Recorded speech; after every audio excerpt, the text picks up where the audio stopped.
Hey everybody, this is Rhett. Welcome to Statistics. In this video, we'll learn about t-intervals. The building blocks of every confidence interval are a point estimate and margin of error. The point estimate is a value of a statistic, such as x bar or p hat.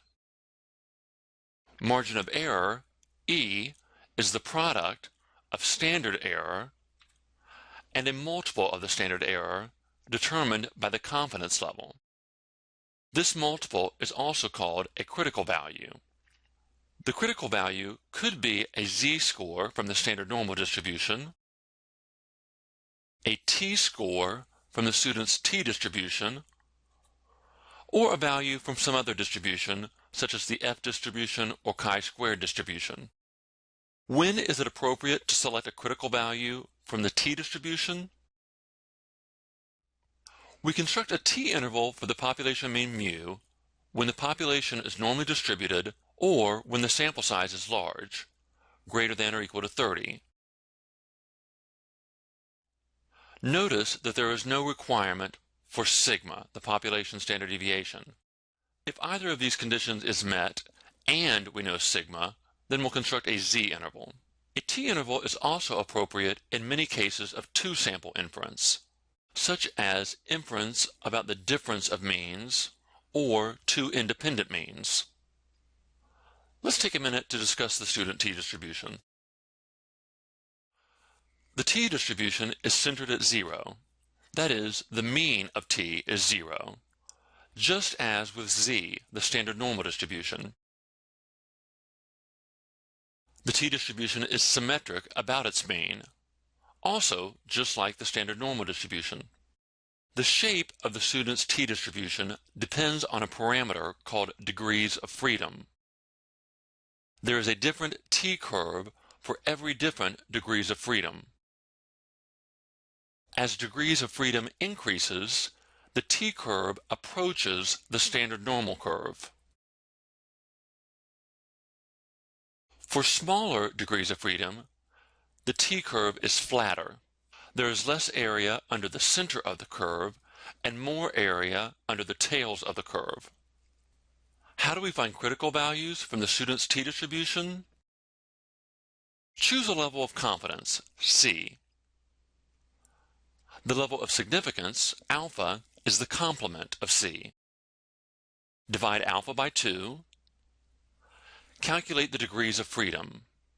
When estimating mu, the population mean, the degrees of freedom is n minus 1, or 1 less than the sample size. Find the corresponding t-score using an inverse function. Let's look at an example. Let C equal 90%.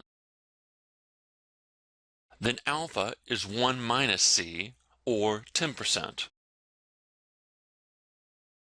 Alpha over 2 is 5%.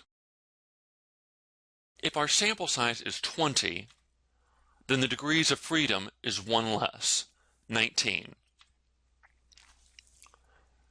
The critical value is the inverse of 5%. In Excel, we use the function t.inv. The first parameter is the probability 5%, or alpha over 2. The second parameter is the degrees of freedom, n minus 1, 19. The output is negative 1.73. In a TI-84, we use the inverse t function. The parameters, again, are alpha over 2 and degrees of freedom. And the output is negative 1.73. Keep in mind that when constructing confidence intervals, we plus or minus the margin of error, so the sign of the critical value doesn't matter. Let's look at a strategy for constructing t-confidence intervals using a formula. Assume that a certain population follows a normal distribution. Construct a 90% confidence interval for mu based on a point estimate of 75 obtained from a sample of size 20.